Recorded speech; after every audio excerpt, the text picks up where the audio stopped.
अस्सलाम वालेकुम स्टूडेंट्स, कैसे हैं आप? उम्मीद करता हूँ आप सब खैर खैरियत से होंगे। आज का जो हमारा टॉपिक है इंशाल्लाह हम यूनिट नंबर 2 कंटिन्यू करने लगे हैं, जिसका नाम है theory of quadratic equations. Theory of quadratic equations जो है उसके नाम से जाहिर हो रहा है कि इसमें क्वाड्रेटिक इक्वेशंस के बारे में ही आपने क्या करना है, मोस्टली स्टडी करना होगा। जो प्रीवियस आपका चैप्टर था क्वाड्रेटिक इक्वेशंस, वो जो नॉलेज था जो आपने चैप्टर 1 में पढ़ा सब कुछ, उन्हीं को फर्दर यूटिलाइज करना है, उन्हीं पे आपने फर्दर क्या करनी है, बात करनी है डिटेल के साथ। तो चैप्टर 2 जो है, अगर हम इसमें से मार्क्स डिस्ट्रीब्यूशन की बात करें कि इसमें से एग्ज़ाम में कितने मार्क्स का पेपर आता है, तो वो है टोटल 14 मार्क्स का पेपर काउंट होना है, यहाँ से बनना है। कैसे बनना है? 2 MCQs होंगे, दो मार्क्स के 4 शॉर्ट क्वेश्चन आएंगे। ये बच्चों यहाँ से जो शॉर्ट क्वेश्चन आते हैं वो कितने आते हैं? 4। और 4 को अगर 2 से आप मल्टीप्लाई करते हैं तो कितना बन जाएगा? 8। एक लॉन्ग क्वेश्चन का एक पार्ट आएगा जो चैप्टर नंबर 1 के साथ कंबाइन किया जाएगा, और वो कितने मार्क्स का होगा? 4 मार्क्स का। 4 ये 8 और 2 कितना बनेगा? टोटल 14 मार्क्स का पेपर बनेगा। तो बच्चों यहाँ पे हमने जो टॉपिक्स डिस्कस करने हैं वो हमारे पास है कि हमने क्वाड्रेटिक इक्वेशन के जो रूट्स मिलते हैं उनकी नेचर डिस्कस करनी है। उसी बेस पे हमने डिस्क्रिमिनेंट और उसके डिफरेंट केसेस को डिस्कस करना है, और फर्दर जो अगली एक्सरसाइजेज हैं क्यूब रूट ऑफ यूनिटी और इक्वेशन फॉर्मेशन, क्वाड्रेटिक इक्वेशन कैसे फॉर्म करते हैं उसके बारे में बात करेंगे हम। सिंथेटिक डिवीजन एक प्रोसेस होता है, उस डिवीजन के बारे में हम बात करेंगे। साइमल्टेनियस इक्वेशंस को सॉल्व कैसे किया जाता है वो इस चैप्टर में बात की जाएगी। इसके अलावा जो प्रैक्टिकल लाइफ में, डेली लाइफ में हमारे प्रॉब्लम्स होते हैं जो क्वाड्रेटिक इक्वेशंस के रिलेटेड होते हैं, हम उनको भी क्या करेंगे यहाँ पे कंसीडर करेंगे, सॉल्व करेंगे कुछ एक्सरसाइजेस के अंदर। तो जो पहला टॉपिक है हमारा वो है नेचर ऑफ रूट्स। बच्चों आपको पता होगा कि जब हम क्वाड्रेटिक इक्वेशन को सॉल्व करते हैं तो हमारे पास 2 आंसर आते हैं। क्वाड्रेटिक फार्मूला के अंदर 2 आंसर होते हैं, ये वही 2 आंसर लिखे हुए हैं। -b plus -b square minus 4ac over 2a minus b square minus 4ac over 2a, ये 2 सोल्यूशन है। अगर आप यहाँ पे ABC की वैल्यूज पुट करेंगे तो आपको कोई नंबर यहाँ से मिलेगा और कोई नंबर यहाँ से मिलेगा। हमने क्या करना है, हमने ये बताना है कि जो रूट्स हमें मिले, जो हमें सोल्यूशन मिले, उनकी नेचर क्या है, वो किस तरह के हैं। नेचर से मुराद ये है यहाँ पे कि वो रियल रूट्स हैं, वो कॉम्प्लेक्स रूट्स हैं, वो रैशनल रूट्स हैं, वो इरेशनल रूट्स हैं, वो इक्वल हैं, वो अनइक्वल हैं। इस तरह की सारी बातें जो डिस्कस करनी है वो किसके अंदर आएंगी? नेचर के अंदर आएगी। और जो नेचर हम फाइंड आउट करते हैं या हमें जो नेचर पता चलेगी वो किस चीज से पता चलेगी? डिस्क्रिमिनेंट से पता चलेगा। अगर हम क्वाड्रेटिक इक्वेशन का डिस्क्रिमिनेंट फाइंड करें और उससे हमें क्या हो सकता है, मालूम हो सकता है, पता हो सकता है कि हमारे जो रूट्स हैं क्वाड्रेटिक इक्वेशन की, उनकी नेचर कैसी है। तो आप सबसे पहले तो ये पता लगाएंगे या ये पढ़ेंगे कि डिस्क्रिमिनेंट क्या होता है। ठीक, तो हमने भी ये बताना है कि नेचर ऑफ जो रूट्स होती है क्वाड्रेटिक इक्वेशन की, जो रूट्स की नेचर होती है वो डिपेंड करती है किसके ऊपर? इस expression b square minus 4ac के ऊपर, जिसे हम क्या बोलते हैं? डिस्क्रिमिनेंट बोलते हैं। तो इसकी डेफिनेशन भी आप याद कर लीजिएगा। कहाँ से कहाँ तक याद करनी है आपने? The nature of the roots of quadratic equation depends on the value of the expression b square minus 4ac, that is known as discriminant. यहाँ से लेके यहाँ तक आप इसे याद कर लीजिए। ये आपकी क्या है? डिस्क्रिमिनेंट की डेफिनेशन जी। बच्चों नेचर ऑफ रूट्स जो होगी वो हमें कैसे पता चलेगी? वो डिपेंड करेगा डिस्क्रिमिनेंट के ऊपर, और डिस्क्रिमिनेंट के जो आंसर्स होंगे हम वो देख के पता लगा सकते हैं कि हमारे नेचर ऑफ रूट्स जो हैं वो किस टाइप के आ रही है, हमारे रूट्स किस तरह के हैं, वो डिपेंड करेगा डिस्क्रिमिनेंट के आंसर पे। और आंसर ऑफ डिस्क्रिमिनेंट टोटल कितनी तरह से आ सकता है या कितनी तरह का हो सकता है, वो 4 तरह का हो सकता है। मैंने यहाँ पे सारे पॉसिबल केसेस लिखे हैं, ये आपके चैप्टर के स्टार्टिंग में 2.1 टॉपिक के बाद में ये नीचे जाके 4 केसेस लिखे हुए हैं, ये आप वहाँ से याद कर सकते हैं। अगर आपका b square minus 4ac greater than 0 आए, ग्रेटर देन 0 का मतलब होता है पॉजिटिव, और एक ऐसा नंबर आए जो परफेक्ट स्केयर हो, मिसाल के तौर पे आपके पास 49 आ गया, 25 आ गया, 36 आ गया। अब 36 ग्रेटर देन 0 भी है और एक परफेक्ट स्केयर भी है। अगर ये केस आ जाए तो आपने रूट्स के बारे में बोलना है कि they are irrational, they are real and unequal. Irrational, real and unequal, ये कब लिखना है? जब आपका discriminant greater than 0 and a perfect square होगा, तब आप ये लिखेंगे। और अगर b square minus 4ac greater than 0 होगा लेकिन एक परफेक्ट स्केयर नहीं होगा, मिसाल के तौर पे आप कह लें जी 20, अब 20 ग्रेटर देन 0 है बट परफेक्ट स्केयर नहीं है, किसी का स्केयर नहीं बनता। लिहाजा हम रूट्स के बारे में जो वर्ड यूज करेंगे, अनइक्वल और रियल का वर्ड तो हम यूज करेंगे, लेकिन रैशनल की बजाय हम क्या करेंगे? Use irrational. क्लियर हो गए बच्चों कि जब डिस्क्रिमिनेंट परफेक्ट स्केयर नहीं होगा तो फिर रैशनल की बजाय क्या कहना आपने? इरेशनल। और बी स्केयर माइनस 4ac अगर इक्वल टू 0 हो जाए, मतलब वो आंसर ही आपको क्या मिले? 0 मिले, तो आपने रूट्स के बारे में ये लिखना है, they are rational, real and equal. Equal का वर्ड एक ही सूरत में लगाना है आप लोगों ने। कब लगाना है? जब बी स्केयर माइनस 4ac का आंसर भी क्या आ रहा होगा? इक्वल। तो आप यहाँ रूट्स के अंदर जो नेचर है उसमें आप इक्वल का वर्ड यूज कर सकते हैं। और अगर b square minus 4ac less than 0 आएगा, यानी कि नेगेटिव आएगा, तो आपके जो रूट्स होंगे वो इमेजिनरी कहलाएंगे या कॉम्प्लेक्स कहलाएंगे, जो आयोटा वाले होते थे, जो आपने यूनिट 2 9th क्लास के अंदर भी पढ़ा था। ठीक है, हमारे पास एक्सरसाइज नंबर 2.1 उसका पहला क्वेश्चन जो है, उसमें जस्ट आपने इतना काम करना है कि डिस्क्रिमिनेंट फाइंड करना है, बस। डिस्क्रिमिनेंट कैसे फाइंड किया जाता है उसका फार्मूला जो है वो आपने याद कर लेना है कि डिस्क्रिमिनेंट इक्वल टू क्या होता है? B square minus 4ac। अब इस क्वेश्चन में जस्ट आप क्या करेंगे? डिस्क्रिमिनेंट फाइंड करेंगे और इसमें कोई एक्स्ट्रा काम करने वाला नहीं है। तो आप क्या करेंगे? कोई एक पार्ट इसमें से कर लें, सबका एक जैसा ही मेथड है। तो मैंने फर्स्ट पार्ट सिलेक्ट कर लिया। आप पहले तो इसमें ये करेंगे कि आप इसका ABC निकालेंगे, इसको कंपेयर करेंगे क्वाड्रेटिक इक्वेशन के साथ। और ये याद रखिएगा कि स्टैंडर्ड फॉर्म होना लाजमी है। स्टैंडर्ड फॉर्म बना के फिर उसके बाद कंपेयर करना आपने। A कितना है, B कितना है, C कितना है, आपके पास A2, B3 और C कितना है? -1। डिस्क्रिमिनेंट का फार्मूला लिख लीजिए। क्या फार्मूला है? B square minus 4ac। अब बी स्केयर माइनस 4ac में आप उसकी क्या कर दें? वैल्यूज पुट कर दें। b की 3 उसका स्केयर कर दें, 4 इंटू a की और इंटू c की वैल्यू लगाएं, सॉल्व करें। 3 का स्केयर 9 और माइनस माइनस ये वाला माइनस और ये वाला माइनस मल्टीप्लाई करके क्या हो जाएगा? प्लस। और 4 2 8, 8 इंटू 1 8 आ जाएगा। 17 आपका क्या होगा? आंसर होगा। बस आपने क्वेश्चन नंबर 1 में सिर्फ इतना काम करना है कि डिस्क्रिमिनेंट फाइंड करके उसको वहीं पे स्टॉप कर देंगे। इसमें कोई नेचर वगैरह ऐसा कुछ पूछा नहीं गया, इसलिए आप भी नहीं लिखेंगे। और बच्चों ये जो क्वेश्चन है इसके बारे में बता दूं मैं आपको कि क्वेश्चन नंबर 1 2.1 का और 2.2 का question number 2 they are very very important short questions. इनमें से मैं अगर कहूं कि 100% चांसेस होते हैं आने के एक शॉर्ट क्वेश्चन के, तो ये गलत नहीं होगा। जितने भी आपके 10th क्लास के एग्जाम्स हो चुके हैं, इस वाली बुक के जो आप इस टाइम एडिशन पढ़ रहे हैं बुक का, ये वाली बुक के कोई 6-7 एग्जाम्स हो चुके हैं। 6-7 साल से यही बुक चल रही है। तो इस बुक में से जितने भी पेपर हुए आपके पास 2.1 में से ये पहले और दूसरे क्वेश्चन में से लाजमी क्वेश्चन आता है बोर्ड के अंदर। जौन सा बोर्ड मर्जी आप कंसीडर कर लें, लेकिन हम लाहौर बोर्ड की बात करेंगे तो लाहौर बोर्ड में इन दोनों क्वेश्चन में से एक क्वेश्चन लाजमी आता है। तो आपने इन दोनों क्वेश्चंस पे अच्छी तरह फोकस करना है। देखिए कोई इतना खास इसमें कुछ करने वाला भी नहीं। जस्ट आपने क्या करना है, पहले क्वेश्चन में डिस्क्रिमिनेंट का फार्मूला लगाना है, वैल्यूज पुट करनी है और आंसर निकाल लेना है। सिंपल से क्वेश्चन है, तो आप इनको जरा अच्छी तरह से देखिएगा। अब आ जाए क्वेश्चन नंबर 2 की तरफ। अब 2 में आपने 2 काम करने हैं। नेचर फाइंड करनी है और बाद में नेचर फाइंड करके उसे वेरीफाई भी करना है। नेचर ऑफ रूट्स फाइंड करने के लिए हमें क्या करना पड़ता है? डिस्क्रिमिनेंट फाइंड करते हैं हम।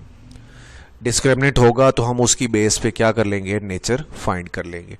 और बाद में वो कहता है कि जो नेचर आप लिखोगे वो आप वेरीफाई भी करो कि वाकई वही नेचर आ रही है, रूट्स वैसे ही हैं, तो आपने वो नेचर को वेरीफाई भी करके दिखाना है। हम एक पार्ट इसमें से भी कर लेते हैं। X square minus 23x plus 120 equal to 0। आप इसका सोल्यूशन करेंगे और इसे कंपेयर करने से किसके साथ, क्वाड्रेटिक इक्वेशन के साथ, आपको ए बी सी जो मिलेगा वो कितना मिलेगा, ए 1 है इसका, बी माइनस 23 है और सी कितना है 120। सबसे पहले नेचर फाइंड करने के लिए आपको डिस्क्रिमिनेंट लाजमी फाइंड करना पड़ेगा, इसलिए आप क्या करेंगे, डिस्क्रिमिनेंट फाइंड करेंगे। वैल्यूज पुट कर दें,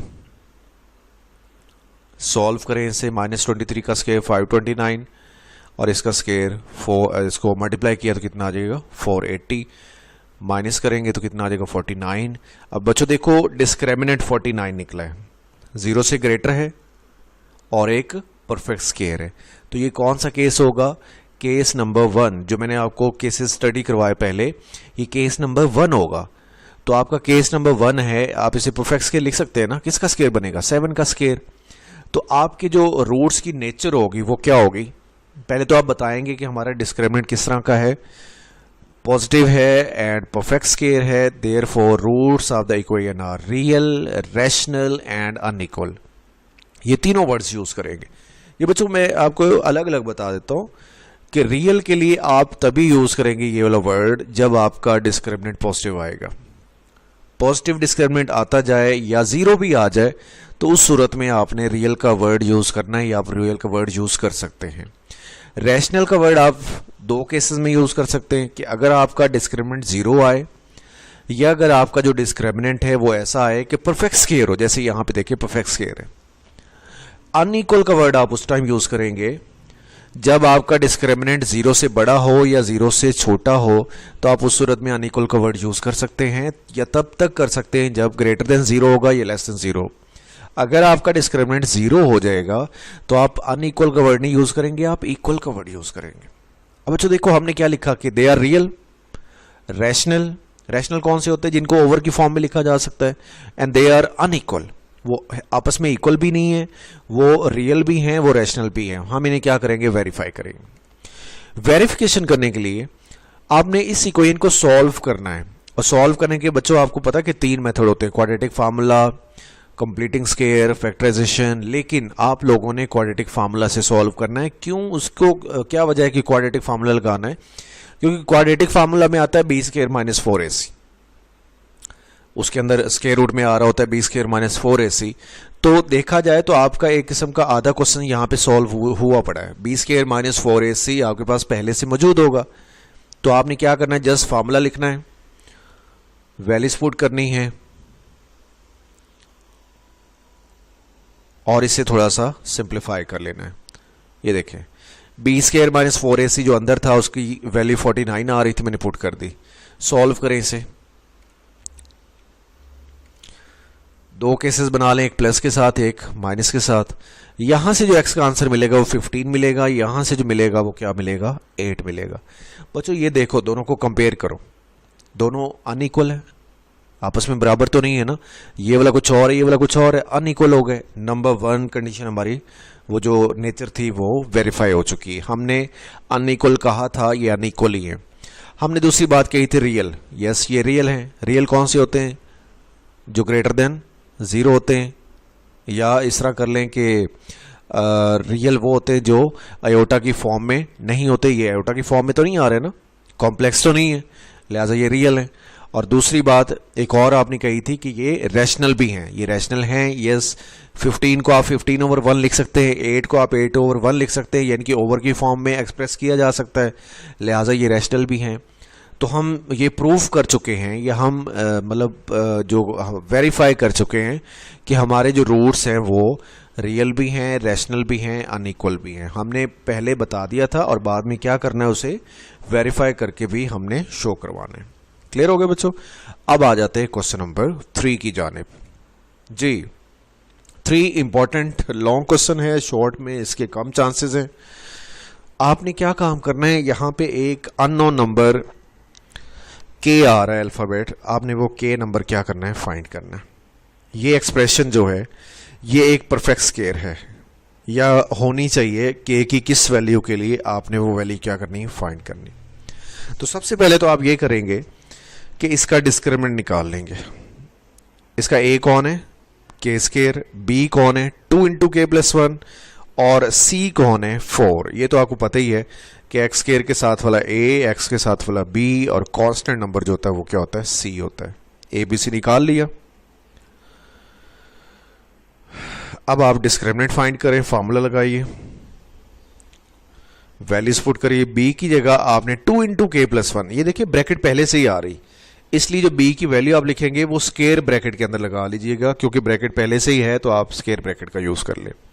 4 इंटू ए इंटू सी, सिंप्लीफाई करते हैं, 2 का अलग से स्केयर ले लें 4 आ जाएगा, और k प्लस 1 का स्केयर ओपन करिएगा यूजिंग फार्मूला, k का स्केयर k स्केयर हो जाएगा, और 2ab करेंगे तो क्या आ जाएगा 2k, और 1 का स्केयर 1, और इन्हें मल्टीप्लाई कर लिया 4k स्केयर आ गया। 4 अंदर क्या हो जाएगा मल्टीप्लाई।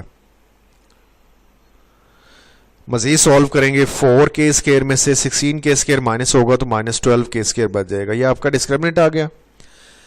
अब उसने कहा था कि गिवन एक्सप्रेशन जो है वो परफेक्ट स्केयर होनी चाहिए, या होगी कब होगी, किस टाइम होगी, अगर उसका डिस्क्रिमिनेंट क्या होगा, 0 होगा।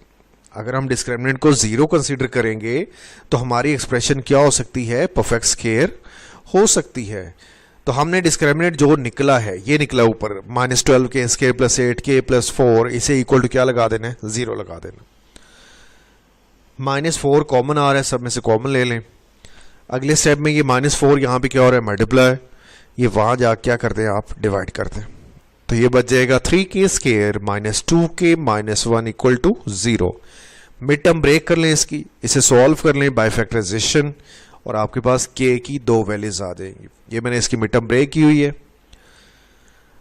कॉमन लेने के बाद, सॉल्व करने के बाद मेरे पास 2 फैक्टर आ जाएंगे, k -1 into 3k plus 1 equal to 0। इधर और करके सॉल्व कर लें, k1 आ जाएगा यहां से, और यहां से k कितना आ जाएगा, -1/3।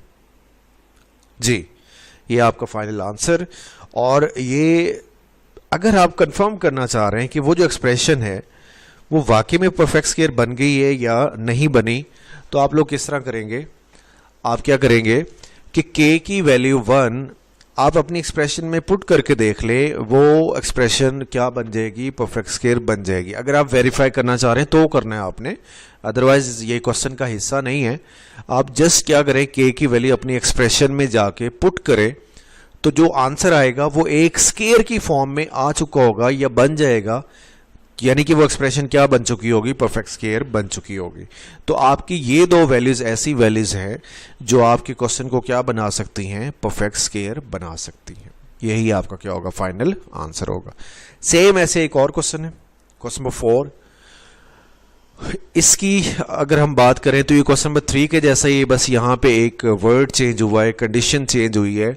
आपने सेम वैसे क्या करना है, k की वैल्यू फाइंड करनी है, लेकिन रूट्स का यहाँ पे जिक्र किया गया कि जो रूट्स हैं इन इक्वेशंस के वो आपस में या वो क्या हैं, इक्वल है।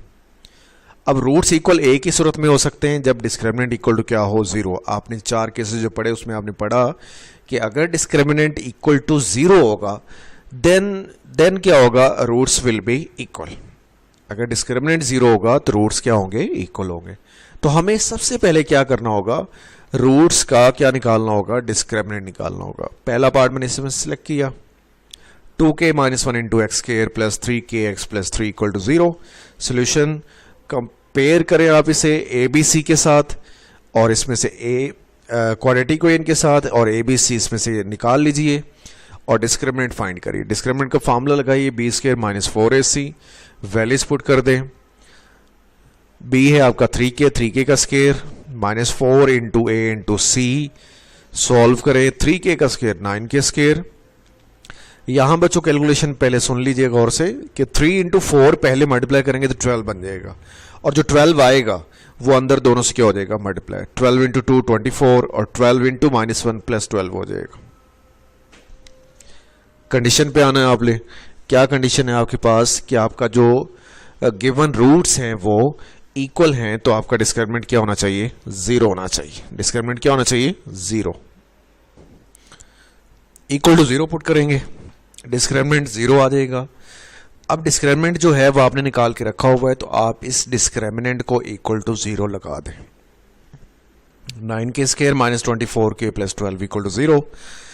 3 कॉमन आ रहा है, सब में से कॉमन ले ले अंदर बचेगा 3k² minus 8k plus 4 equal to 0। ये 3 यहाँ मल्टीप्लाई हो रहा है, 0 से डिवाइड होगा तो कैंसिल हो जाएगा, ख़त्म हो जाएगा। बाकी बचेगा 3k² minus 8k plus 4 equal to 0।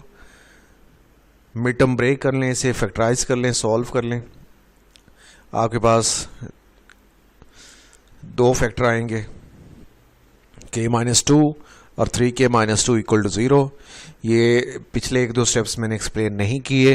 ये क्या चीज़ है, मिड टर्म ब्रेक हो रही है, फैक्टराइजेशन हो रही है, जो आप चैप्टर 1.1 से आप हर एक्सरसाइज में ही करते आ रहे थे, इसलिए मैंने उस पर ज़्यादा फोकस नहीं किया। तो वो आप खुद भी देख सकते हैं। आइदर और करके 2 केसेस बनाएंगे, k minus 2 equal to 0 and 3k minus 2 equal to 0। यहाँ से k2 आ जाएगा और यहाँ से k2 ओवर 3 आ जाएगा, और यही आपका क्या होगा, फाइनल आंसर होगा। पहले 4 क्वेश्चन आप आज के लेक्चर में कर चुके हैं कंप्लीट। कल हम इंशाल्लाह जो अगले 6 क्वेश्चन है, क्वेश्चन नंबर 5 से लेके ऑनवर्ड क्वेश्चन नंबर 10 तक, वो हम नेक्स्ट लेक्चर में कवर अप करेंगे। ठीक है, तो मिलते हैं इंशाल्लाह कल। तब तक के लिए अल्लाह हाफिज़।